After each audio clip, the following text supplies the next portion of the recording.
दांज लोग कहते हैं जी कि मिलाद बिद्दत है। पहले ये तो बताओ बिद्दत होती क्या है। हमने समझ लिया है कि शायद बिद्दत लफ्ज कोई गाली है या कोई बुरा लफ्ज है बिद्दत। और बिद्दत का माना है नई चीज। क्या चीज? नई चीज को बिद्दत कहते हैं। और लुग़वी एतबार से जो काम रसूलुल्लाह के अहद में नहीं होता था, उसको जब बाद में उम्मत ने इख्तियार किया तो उसको बिद्दत कहा जाता है। ये बिद्दत बुरी भी हो सकती है, अच्छी भी हो सकती है। जो बिद्दत कुरान और हदीस के असूलों के खिलाफ नहीं है वो जायज है, और जो बिद्दत कुरान और हदीस के असूलों के खिलाफ है वो नाजायज है।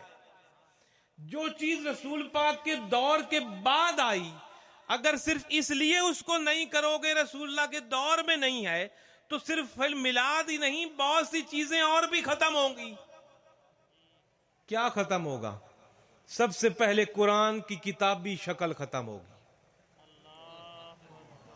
रसूल पाक की सूरत जमाने में कुरान किसी किताबी शक्ल में नहीं था।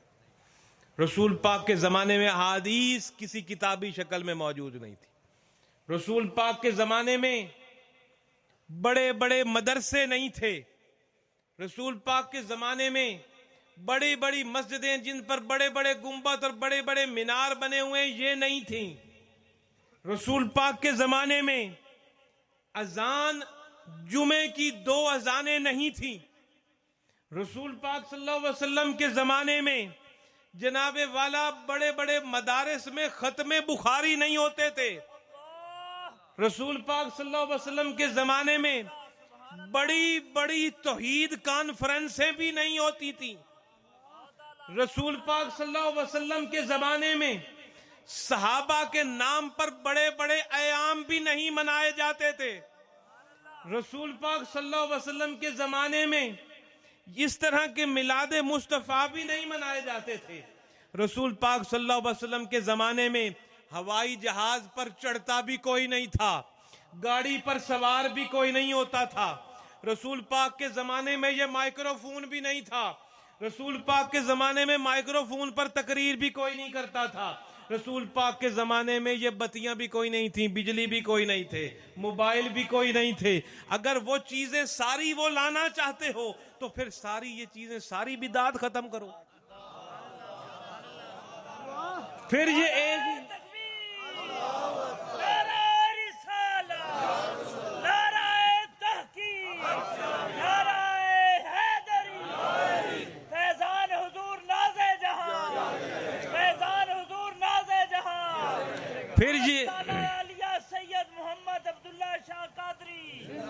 फिर ये एक ही बिद्दत जो कि ये गुलाम सजा बैठते हैं, उसमें चंद नातें पढ़कर लोगों का ईमान ताजा कर बैठते हैं, किसी आलिम से खिताब करवा के कुछ सीख बैठते हैं, कोई गैर शरई बात नहीं करते, कोई ढोल ढमक्के नहीं, कोई नमाज की कज़ा नहीं, इस वक्त भी कोई ऐसी हरकत नहीं जिससे शरीयत ने रोका हो, तो फिर यही बिद्दत क्यों चुभती है? बाकी बिद्दतें भी खत्म करो, हम ये भी कर देंगे।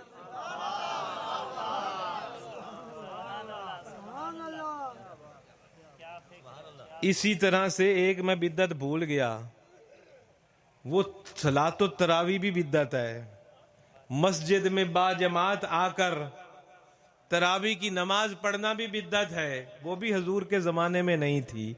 तो बेशुमार चीजें हैं जिस पर उम्मत ने बाद में इज्तिहाद किया।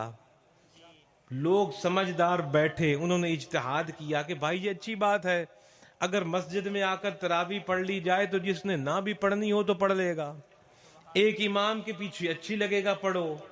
जुमे के दिन भाई 2 अजानें दे दो, पता चल जाए किसी ने एक नहीं सुनी तो दूसरी तो सुन लेकर आ जाएगा। इसी तरह से मस्जिद पर मीनार बना दो, दूर से नजर आएगा कि इबादत गाह है मुसलमानों की, वहां नमाज के लिए आ जाएंगे। इसी तरह से मिलाद भी इस अंदाज से मना दिया जाए कि वाज़ो नसीहत हो जाए, लोगों का ईमान ताज़ा हो जाए। अपने पेशेमानी हो जाए गुनाहों पर, तौबा का मौका मिल जाए और तौबा करके हकीकी तौबा नसीब हो जाए, तो ऐसे मिलाद तो अल्लाह क़यामत तक नसीब फरमाए।